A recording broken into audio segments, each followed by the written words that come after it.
kita, Allah luaskan rezeki kita, Allah angkat segala masalah kita, Allah jauhkan kita dari orang-orang zalim, Allah matikan kita dalam keadaan husnul khatimah. Amin. Allahumma amin. Ibu-ibu semua sehat? Satu kali kita libur ya. Oke, baik. Selanjutnya, innallaha wa malaikatahu yusalluna 'alan nabi ya ayyuhalladzina amanu sallu 'alaihi wa sallimu taslima.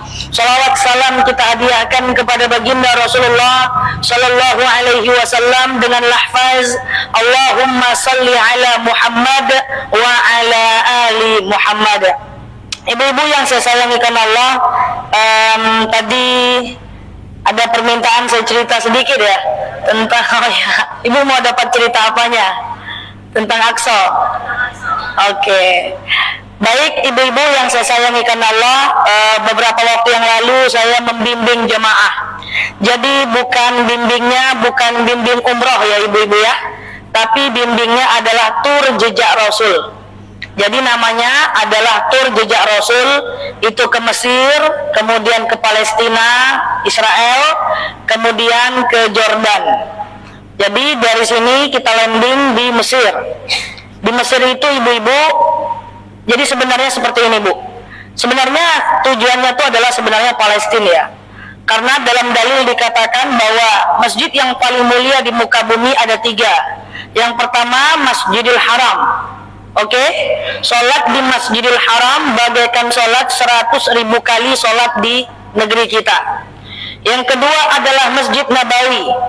Sholat 2 rakaat di Masjid Nabawi itu 10.000 kali, sama dengan perbandingan kita sholat di negeri kita. Yang ketiga adalah Masjid Aqsa. Sholat dalam Masjid Aqsa sama dengan 100.000 kali sholat kita di negeri kita. Jadi Aqsa itu termasuk masjid yang juga mulia. Tadi permintaan saya bercerita sedikit, bolehlah. Jadi 3 tempat ini, Mesir, kemudian Aqsa, kemudian Jordan, itu adalah titik sentral wilayah peradaban Islam. Contoh, ibu-ibu yang saya sayangi karena Allah, di Mesir itu ada yang namanya banyak makam-makam para nabi. Nabi Harun, Nabi Ilyas, itu semuanya beradanya di Mesir. Misalnya di Mesir itu ada namanya Gunung Sinai. Gunung Sinai itu saya udah naik ke atas Gunung Sinai itu butuh waktu 7 jam untuk naik jalan kaki. Rasanya mantap. Turun dari gunung saya naik unta 1,5 jam, terus sampai di atas, naik lagi ke atas jalan kaki, pakai tangga itu 750 anak tangga.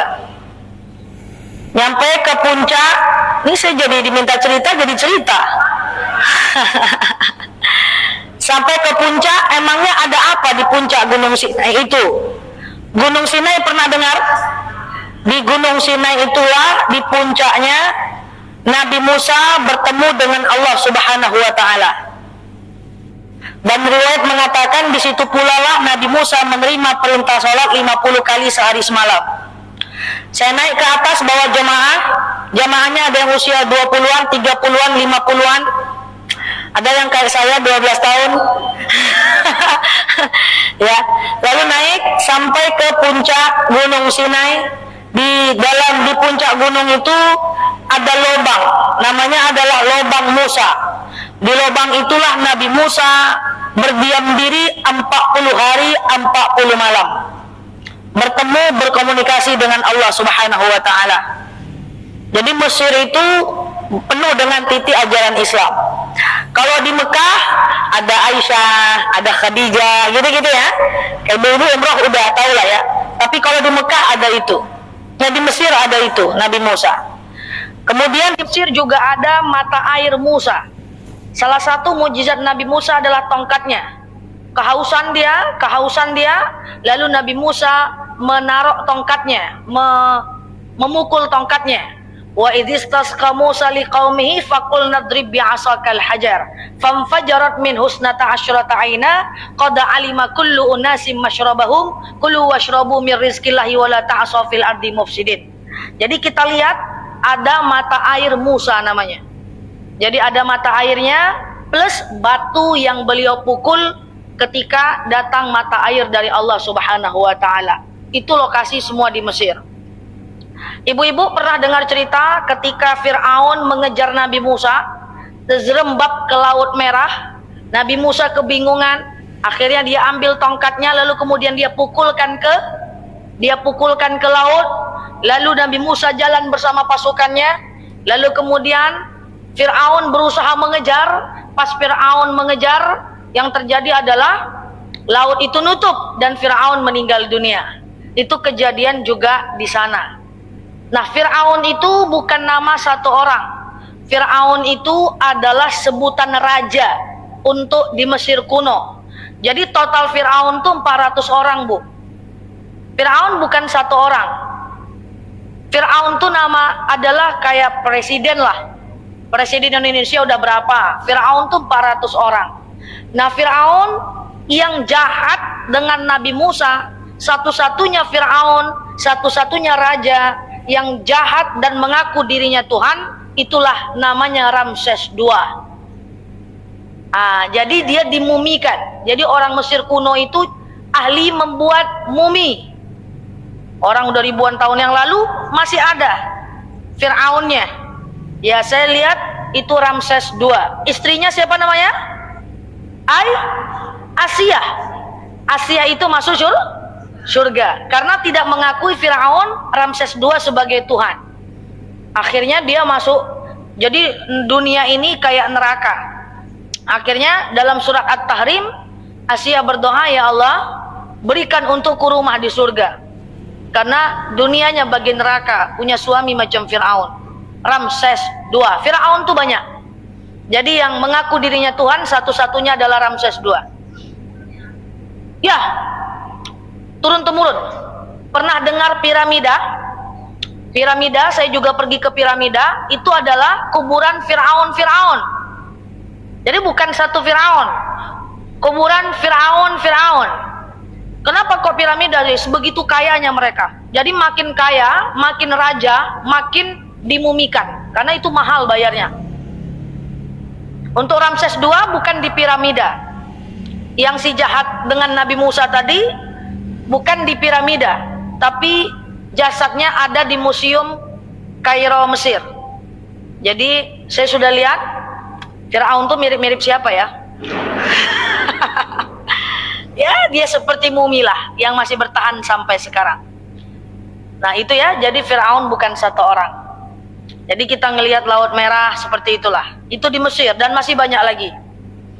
Nah, yang menarik adalah saat saya ke Palestina bersama dengan jemaah. Untuk pergi ke Palestina, satu hal yang tidak bisa dipungkiri adalah kita mesti dapatkan visa Israel. Jadi masuk ke Palestina harus izin visa Israel. Pernah dengar kata-kata Israel? Harus masuk pakai visa Israel.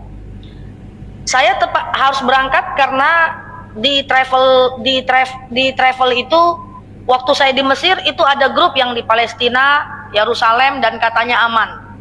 Jadi aman saja. Jadi saya pergi, masuk pakai visa Israel, nyampelah di Aqsa. Hotel saya itu 10 menit saja dari Masjidil Aqsa, jalan kaki. Saya mau sampaikan sama ibu-ibu semuanya bahwa Masjid Aqsa itu baik-baik saja. Karena antara Masjid Aqsa dengan tempat terjadinya pertempuran itu jauh. Jaraknya 80 kilo. Jadi harus diluruskan. Semoga Allah mudahkan teman-teman kita yang di Gaza, para mujahid, insya Allah, amin. Nah, jarak antara titik pertempuran di Gaza dengan Aqsa itu jauh. Jadi Aqsa itu masih ada. Saya sholat 5 kali, 3 kali sehari semalam di Masjidil Aqsa. Baik, saya luruskan. Apa benar tuh tentara masuk ke dalam? Tidak ada, Bu. Itu mungkin video lama. Waktu saya sholat subuh di Aqsa, saya dapat kiriman dari jemaah saya bahwa pada masuk ya. Saya lihat sejadahnya bukan sejadah Aqsa. Oke? Tapi apakah ada peperangan? Ada. Tapi di Gaza. Bukan di titik ziarah di Aqsa. Kan semuanya pada terdiam karena lain yang didengar, lain kenyataan. Oke, biar nggak ngeri-ngeri, kenyataannya memang ngeri, tapi nggak di Aqsa.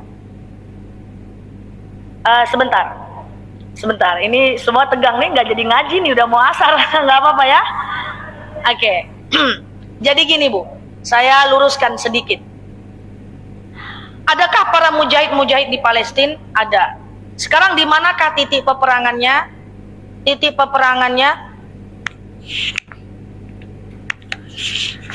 peperangannya, suara masih jelas? Suara?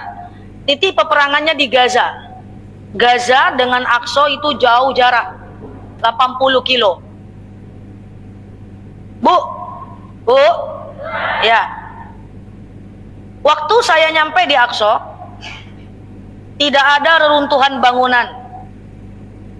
Tidak ada reruntuhan bangunan, tidak ada tanda-tanda pertempuran. Apakah ketika masuknya saya happy dan bahagia? Dari masuk visa Israel, dari Mesir kan harus cek visa, itu jantung mau copot juga. Cuman karena katanya ustazah, tour leader tentu diberanikan juga. Tenang Bu, lillahi ta'ala takbir gitu. Ya, tapi saya tidak terlalu khawatir karena secara fakta teman-teman grup lain ada di sana. Jadi kita udah dapat info di sana aman. Paham ya? Jadi waktu masuk, alhamdulillah bahasa Islamnya itu adalah Baitul Maqdis. Tanah yang suci. Di lingkungan tempat saya menginap itu adalah namanya lingkungan masyarakat Aqsa. Tapi bahasa orang Israel itu namanya adalah Yerusalem. Itu juga tempatnya. Saya sampaikan beberapa fakta ya.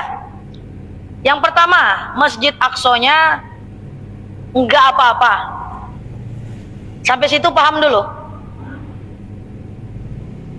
Nah, ibu-ibu yang saya sayangi karena Allah, cuman kondisi sewaktu saya di sana itu semuanya masyarakatnya seperti kita lagi COVID. Jadi tidak ada yang ke masjid. Saya tidak tahu pasti tidak dibolehkan atau takut. Tapi ya tidak ada ke masjid. Jadi yang datang ke masjid itu cuman para turis dan beberapa orang-orang tua yang ada di sekitaran masjid. Anak muda tidak boleh ke masjid. Anak muda juga tidak boleh masuk Palestina. Tidak turun visa.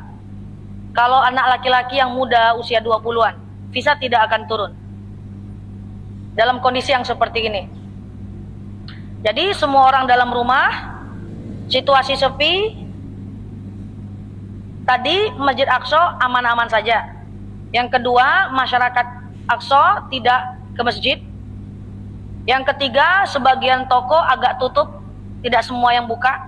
Kayak COVID lah. Ya, kondisi di sana. Yang keempat, walaupun Masjid Aqsa masih ada, aman-aman saja, tidak ada yang dibom-bom tuh nggak ada. Cuman tetap aja, tutup buka pintu gerbang masjid itu di tangan Israel. Jadi ibaratnya 75% yang berada di sekitaran masjid itu orang Islam 75%. Cuman yang menentukan you boleh ke masjid atau enggak, ini gerbang gua tutup atau enggak, itu adalah mereka.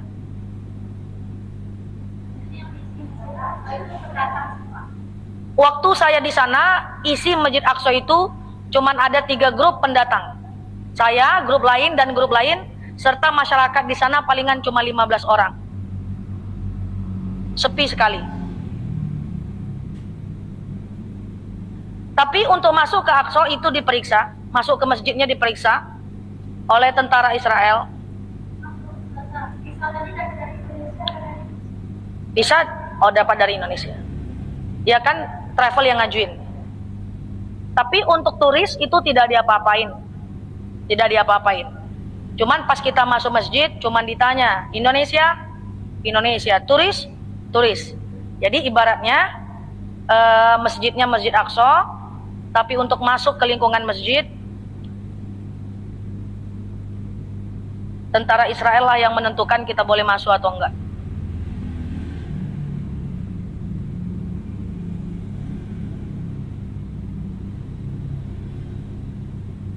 Ya itulah kondisinya. Agak susah ya Bu. Bawa duit nggak boleh masuk masjid. Nanti diisuzonin. Katanya dikhawatirkan untuk bantuan Gaza. Kita bawa duit aja nggak boleh. Kalau diperiksa suruh balik.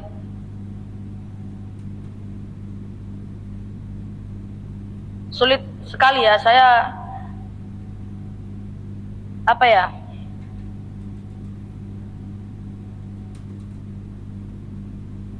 Banyak saya lihat dia tidak selamanya tas diperiksa, tidak. Jadi ibu kan mau masuk masjid sini ya, itu di simpang itu tentara. Ibu boleh aja masuk masjid selagi ibu bukan anak muda. Ibu masuk, tapi kadang-kadang diperiksa isi tas. Kenapa dia tidak boleh kita bawa duit? Karena takut nanti dikasih bantuan untuk situ.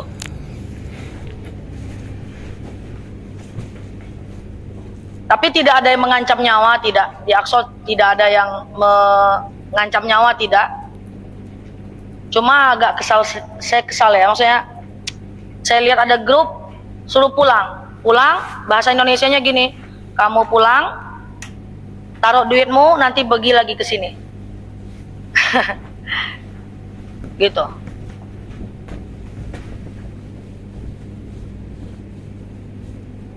Ada beberapa, jadi saya jadi teringat kejadian.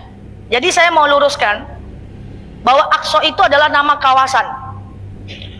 Kawasan Aqsa. Dalam kawasan Aqsa itu ada dua masjid. Pertama, Dome of the Rock. Itu adalah masjid yang kubah emas. Paham? Itu Dome of the Rock, itu masjid kubah emas. Itu dibangun pada dinasti Umayyah. Itu dibangun baru-baru ini. Itu bukanlah masjid kiblat yang sesungguhnya. Masjid kiblat, tahu masjid kiblat? Kan dulu kiblat kita ke Aqsa. Jadi masjid kiblat Aqsa, masjid Aqsa yang sebenarnya itu di depannya, satu lingkungan aja seberangnya ada masjid kubah warna hitam. Itulah namanya masjid kiblah. Masih ada sampai sekarang. Tapi gimana pun saya pengen kita semua menganggap bahwa selama masjid itu berada di kawasan Aqsa, dia adalah Masjid Aqsa, walaupun masjid kubah emas. Paham sampai sini? Sholat boleh dua-duanya. Di kubah hitam boleh, di kubah emas boleh. Saya sholat di dua-duanya. Nah, saya mau sampaikan bahwa di masjid kubah emas itu komposisinya bagus-bagus.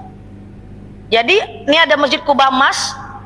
Di sampingnya itu ada kubah kecil yang disinyalir itu adalah tempat Rasulullah berdiri untuk melakukan perjalanan Mi'raj ke langit. Kan bertemu dengan Allah, menjemput perintah sholat.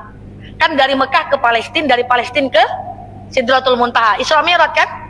Nah, kemudian dalam masjid kubah emas, bahasa lainnya Dome of the Rock, itu di bawah dalam masjid itu ada komposisi lagi. Satu, ada namanya, ini kubah masjid, di bawah ini ada namanya batu gantung. Jadi kayak goa. Jadi dalam masjid kita bisa ke bawah kayak goa. Itu dipercaya bahwa batu itu adalah batu di mana Rasulullah menginjakkan kakinya saat mau berangkat ke surga. Jadi batu itu ngikut, jadi dia gantung. Tapi saya mau luruskan, saya tidak berani menjawab ini adalah kepastian karena sejarahnya masih kontroversial. Tapi dalam masjid ada batu gantung, menggantung dia. Kemudian di samping batu itu ada lubang. Kalau kita masukkan tangan kita ke dalam lubang, tangan kita akan wangi. Itu dalam masjid.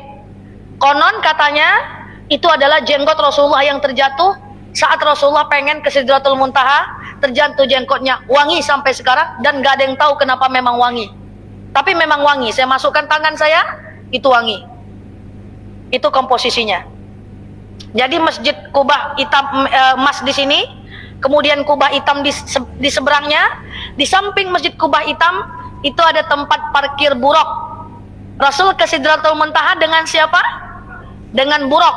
Buruk adalah hewan berbadan cahaya yang diganti oleh Allah badan Rasulullah sebagai menjadi badan cahaya 200.000 kilometer per detik sampai ke Sidratul Muntaha bersama buruk. Di sampingnya itu adalah yang namanya tempat parkir buruk. Bu, Masjidil Aqsa ini, kawasan Aqsa itu disucikan oleh banyak sekali agama. Jadi rasanya kecil kemungkinan mereka akan menghancurkan itu, karena mereka juga dalam agama mereka mensucikan itu. Jadi tidak ada ya. Karena di samping Masjid Kubah hitam ada namanya tembok ratapan. Itu adalah tembok yang juga disucikan oleh orang-orang non-muslim. Kalau mereka hancurkan wilayahnya, hancur juga tempat ibadah mereka. Dan itu kecil kemungkinan. Oke?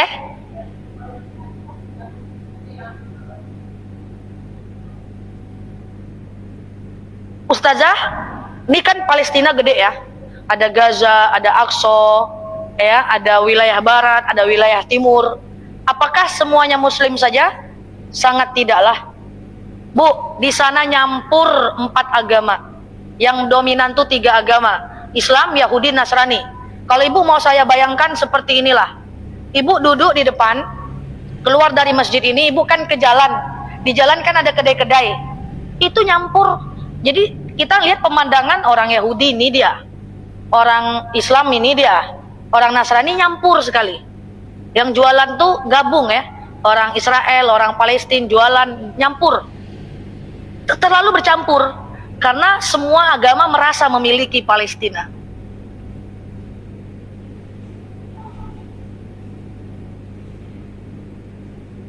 Tapi jadi intinya gini Bu ya, saya agak intinya itu negaranya Palestina. Cuman di Masjidil Aqsa atau Baitul Maqdis, bahasa kita, bahasa orang Israel adalah Yerusalem. Itu katanya tanah kita. Tapi bacaan yang ada di toko-toko udah bahasa Israel. Polisi-polisi yang ada di lampu merah semuanya udah orang Israel. Yang menentukan boleh masuk masjid dan enggak itu orang Israel. Jadi ibaratnya apa tuh ya? Hidup di situ, tetapi kantor-kantor polisinya udah kantor polisi Israel.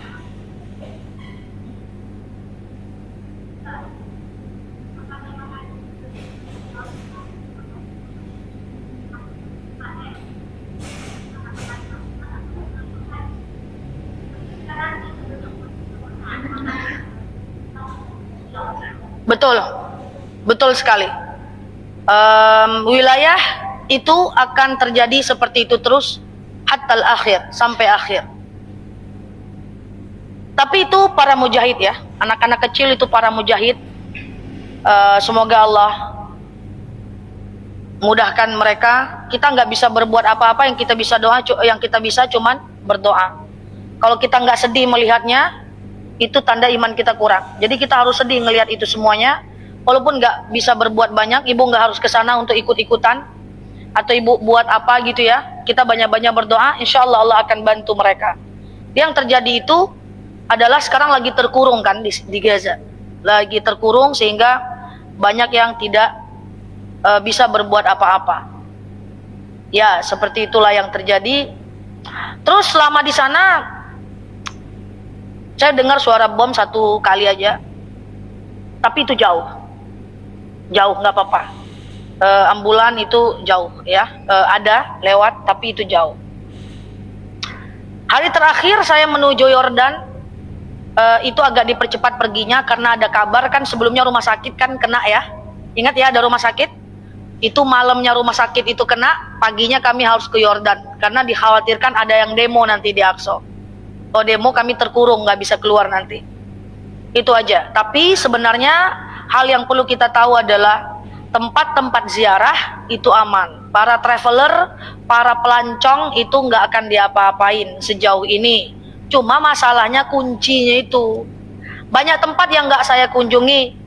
Makam Nabi Ibrahim dan istrinya, makam Nabi Ishak dan istrinya, Yusuf, Yunus, itu semuanya ada di situ dan kami nggak ke sana. Kenapa ustazah nggak ke sana? Inyo tiuk masuk, inyo yang pegang kuncinya, lah yang mengerti. Mau masuk ke lingkungan itu, lah diplang pula. Ada yang berhasil masuk, tapi setiap simpang naik dia ke bis. Senapannya panjang. Oh gini jantung kita, tapi ganteng pula tuh tentaranya. Jadi ada tempat yang bisa, ada yang enggak, itu nasib-nasiban. Grup juga gitu. Ada grup sebelum saya, ada grup saya nggak sebut nama instansi, nggak bisa masuk. Jadi di Israel nggak bisa masuk, kami bisa masuk.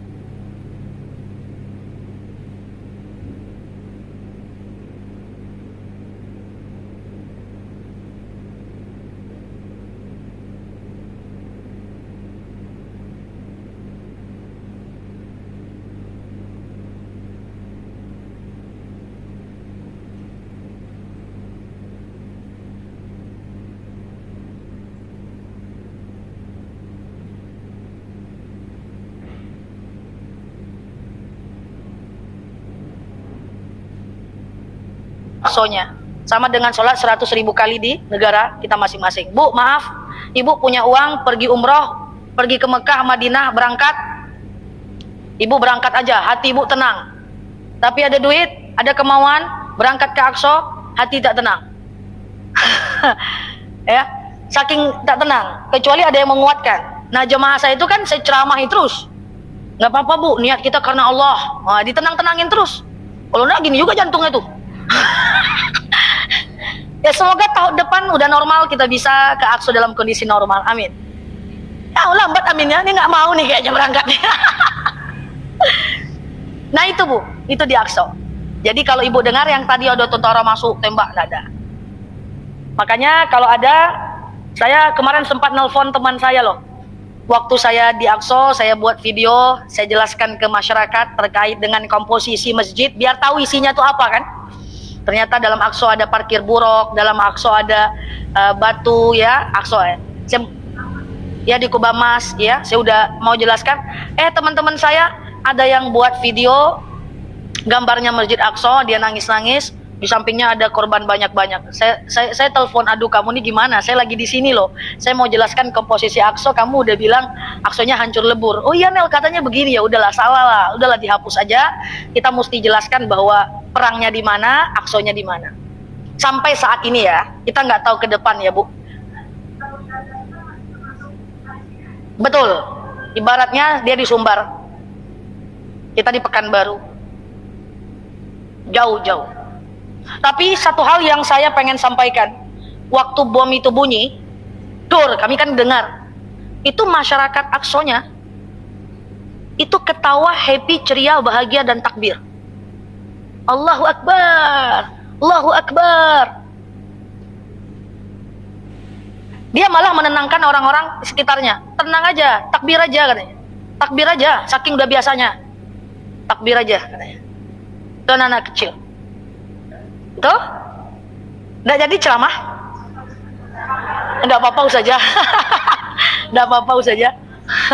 Nah, sebelum saya jelaskan tentang Jordan, di Jordan menarik, mantap sekali. Ya, saya jelaskan dulu nih. Kenapa Masjid Aqsa itu kita muliakan?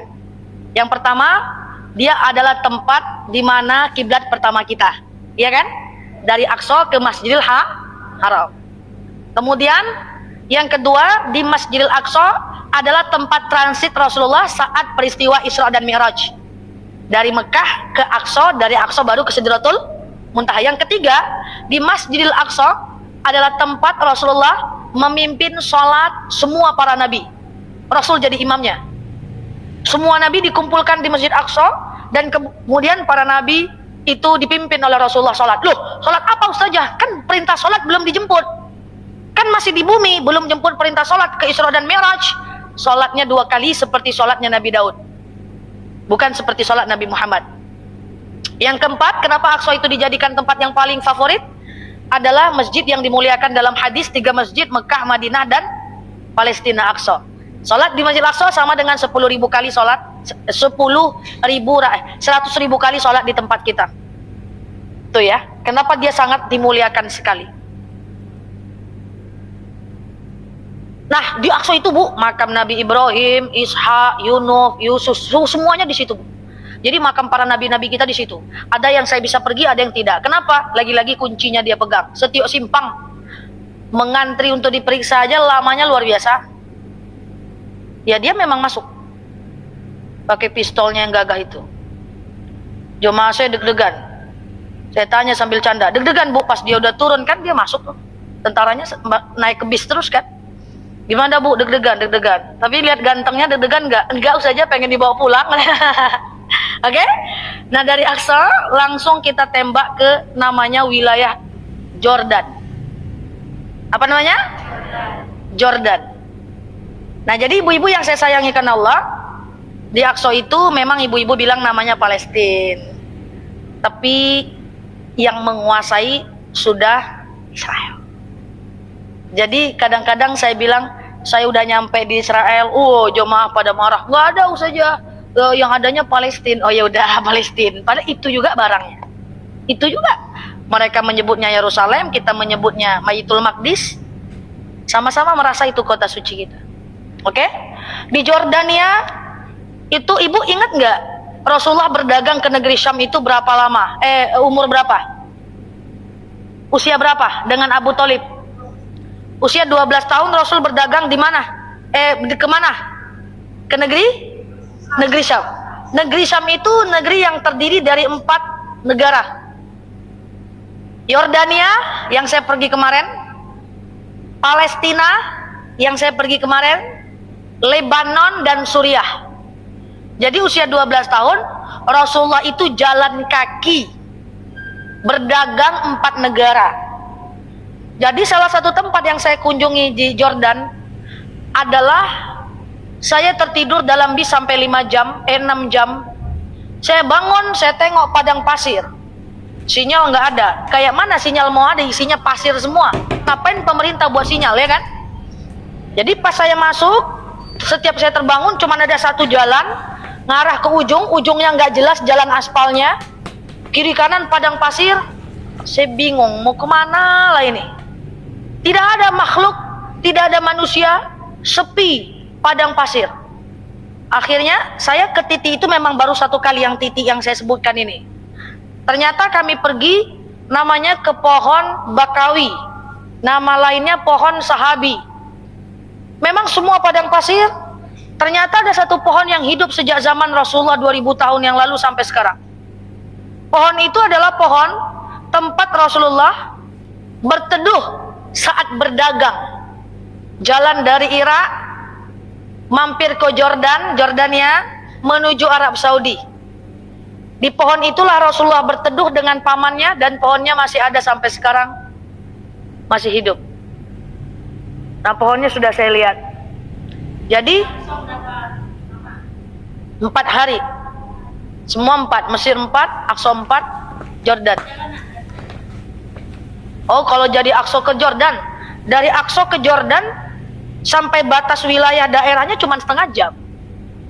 Jadi naik bis saya dari Aqsa sampai ke imigrasi Jordan itu cuma setengah jam. Sampai cek paspor udah Yordan. Cuman dari Jordan ke Amman yang jauh, Amman itu ibu kota negaranya, yang agak jauh. Nah itu. Jadi itu wilayah Timur Tengah semua. Jadi kalau kita udah lewati itu semua, maka sejarah Islam sudah di tangan kita semua. Karena titik sejarah Islam di situ.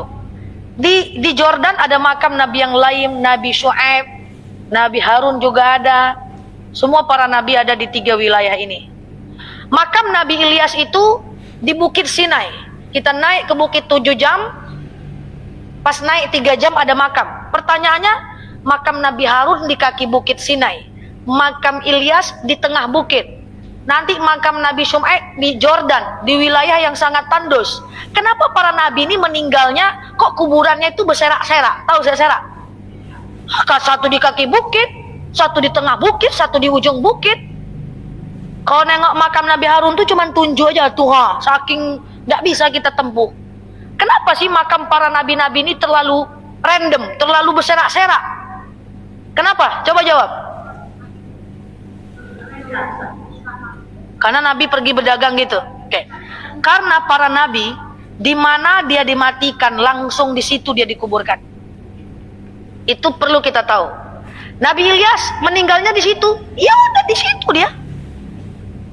Makam Nabi Harun di bawah Bukit Singai. Makam Nabi Musa di atas bukitnya. Harun itu kan saudara kandungnya Musa. Jadi para nabi itu dia kan pergi ya berdagang, hijrah, dia berdakwah. Di mana dia dimakamkan? Di situ. Di mana dia dimatikan? Di situ dia dimakamkan. Nah itulah yang ada di Jordan. Di Jordan juga ada mata air Musa. Jadi ketika Nabi Musa menghentakkan tongkatnya, keluar mata air sebagai mukjizat dari Allah Subhanahu wa taala, bisa lihat. Jadi kalau mau digabung semua perjalanan nabi-nabi apakah yang ada di tiga daerah ini? Nabi Musa, Syuaib, Ilyas, Harun, Ibrahim dan istrinya, Siti Hajar dan istrinya, Yusuf, Yunus, Daud. Udah 9 nabi. Sebagian besar ada di sana. Sebagian besar lagi tersebar di Irak, di Mesir, dan di Mekah, Madinah, dan seterusnya.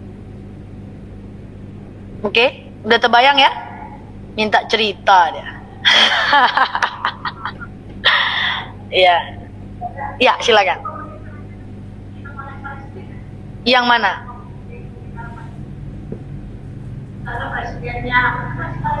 Udah nyampur. Udah nyampur. Masyarakat yang di jalan-jalan pun udah nyampur. Kalau kita lihat dia bercadar, berjenggot, dia itu orang Palestina lah tuh. Kalau kita lihat anak rambutnya gulung-gulung, nah itu orang Yahudi lah tuh. Kalau kita tengok putih-putih dia, hitam-hitam dia, itu orang Israel lah tuh. Putih matanya, putih dia, hitam matanya, orang Israel lah tuh. Ibu kalau keluar dari masjid ini kan ibu tengok orang lewat. Ibu yakin kan itu orang Islam semua? Karena kita rata-rata mayoritas Islam kan. Kalau di sana udah nyampur. Yang jual-jual di toko itu udah nyampur. Tapi yang saya sedih itu adalah itu tadi.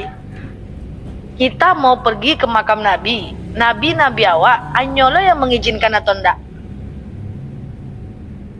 Akhirnya saya nggak pergi ke makam Nabi Ibrahim daerah Hebron, itu ditutup.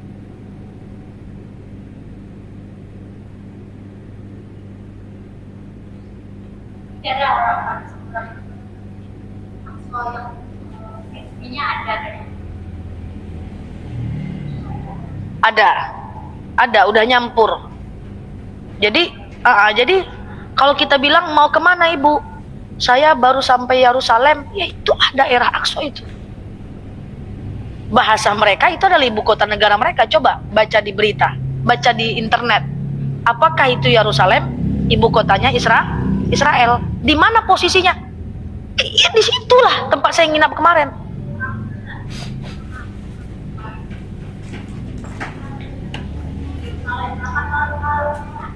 Oke, baik, bagus pertanyaannya. Non Muslim katanya pergi ke Yerusalem. Apakah ke Aqsa itu mereka? Mereka itu biasanya pergi ke tembok ratapan. Tembok ratapan itu di samping masjid, ya wilayahnya itu juga.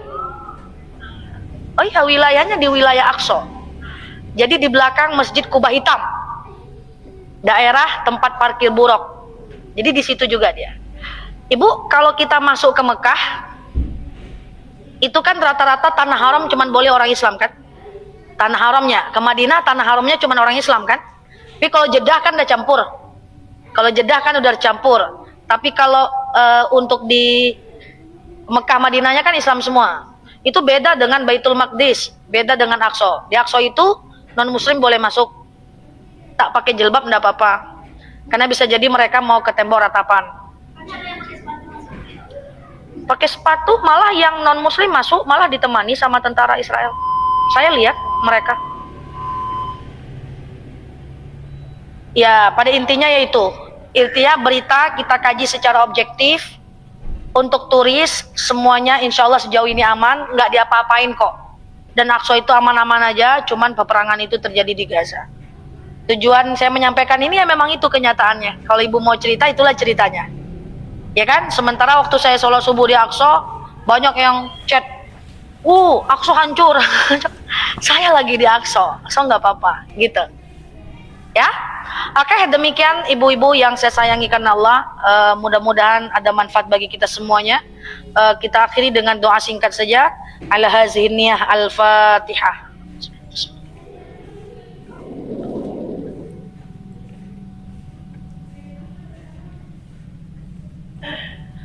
Amin ya Allah, amin ya Rahman, amin amin ya mujibah sailin. Allahumma salli ala Muhammad wa ala ali Muhammad. Allahumma inna nas'aluka ridhaka wal jannah, na'udzubika min sakhatika wan nar. Allahumma inna nas'aluka salamatan fi dinina, afiatan fi jasadina, ziyadatan fi ilmina, barakatan fi rizqina, taubatan qablal maus, rahmatan indal maus, maghfiratan ba'dal maus. Allahumma hawin alaina fi sakaratil maus, najata minan nari wal afwa indal hisab. Allahumma antas salam minkas salam wa ilaika ya'udus salam, fahayyina rabbana bis salam wa dakhilnal jannata dar salam tabarak rabbana wa ta'ala ya hazal jalali wal ikram. Allahumma inna na'udzubika minal hammi wal hazan, na'udzubika minal ajzi wal kasal, na'udzubika minal jubni wal bukhli, na'udzubika min ghalabati dani wa qahar rijal. Allahumma ansur ikhwanana mujahidin